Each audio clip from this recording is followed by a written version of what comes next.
Blog Talk Radio. Show you how they use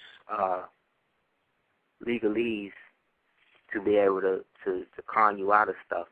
A lot of people have been emailing me and asking me about this thing where they're paying their bills, but then sometimes they're coming back where they're saying the bill hasn't been paid, things like that. And it's like, it seems like even when you're paying your stuff on time, it seems like you can't, it's like your interest rate's still going up, things like that. Today they passed this new regulation that is supposed to protect creditor, people who are trying to get credit and things like that, but really, again, it's always a bait and switch. Essentially, what they're saying now is that the creditors, they can't advertise on schools and things like that. They can't give away like water. Remember, they was giving away like waters and baseball hats and shit like that. Mm-hmm. Book bags. Yeah, like teddy bears, all of that.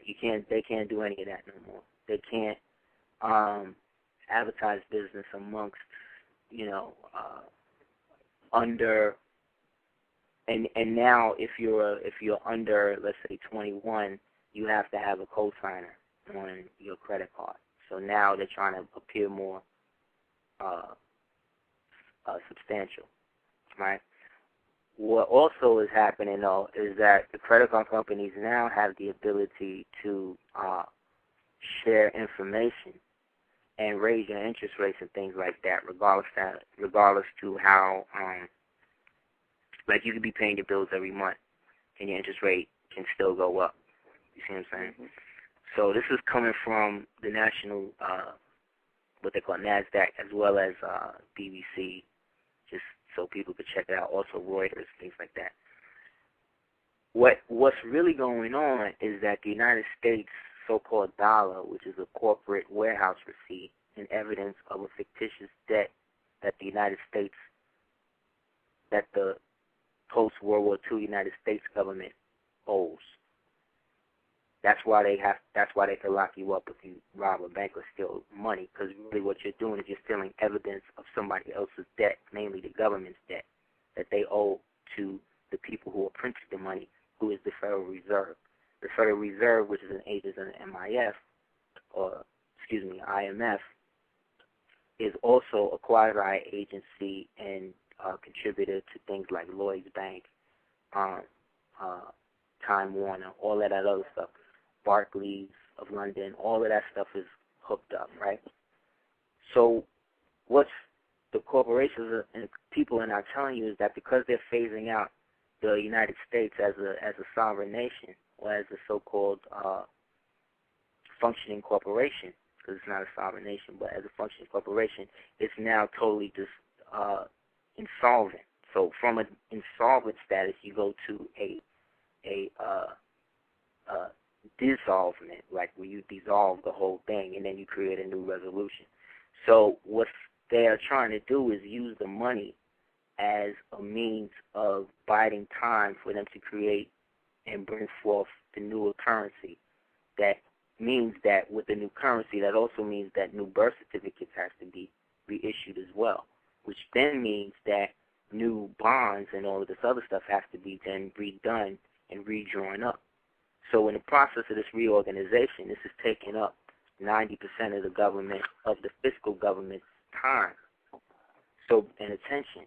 So because the people are caught up in the little mini scandals and stuff, they're not realizing that what's happening really is that their money that they're paying is not the money that they used to pay for stuff with. So if you have a dollar bill or a $100 bill or 50 or something like that, make sure you check the S on the actual bill. You know how you have the money sign? The money sign used to have two lines in it. The second line was taken out. That second line basically represented the 2-to-1 deficit between the dollar and the peso, right? So when they took the shit out, they basically turned that bill, whatever denomination it is, into a Mexican peso. You understand what I'm saying? So that means that when you take that bill with one slash through the S, which is the money sign on it, you are not paying with American currency anymore. you're paying with an American peso. Therefore, when you use that to pay your bill, it's a 2-to-1. It's a 2-to-1 difference. So that means that you're actually paying less, right? You're not paying what you're really paying for. You're paying almost exactly half. They're accepting the money as less, as a peso. They're not accepting. Right, they owe you money back, but they're not telling you that. They're keeping your extra money, right? And what they're doing is they charge you as if you're only paying them half, and they're not telling you that the money you're paying them with is not an American money, being counted as American money. So technically, right now, you could be paying bills with whatever, because they're not really, because American money is being phased out. And those who know this are able to maintain their dough because they're getting money back for whatever purchase they make. You see what I'm saying?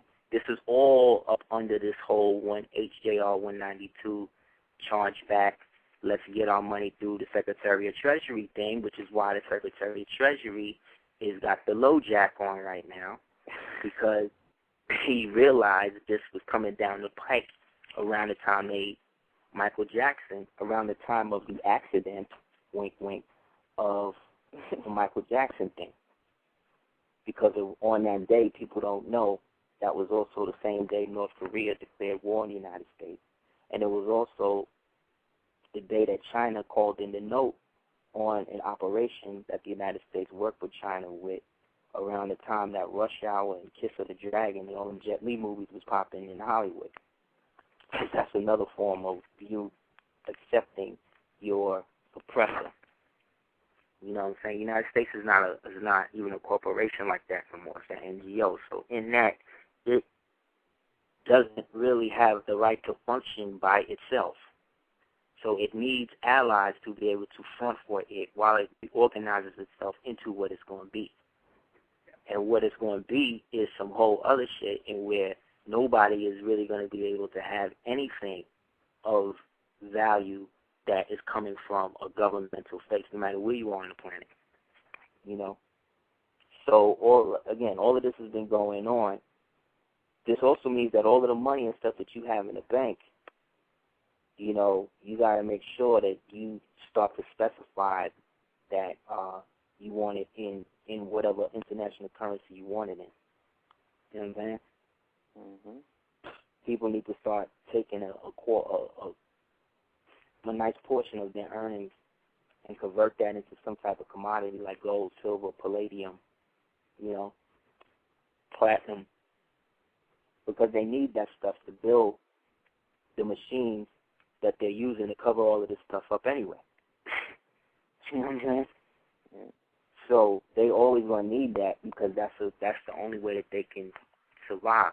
So now is the time where I think a lot of Moors or people who are involved in trying to get paperwork and things like that straight, now is the time for you to start looking through your stuff and really weighing, you know, how far you're willing to go with it.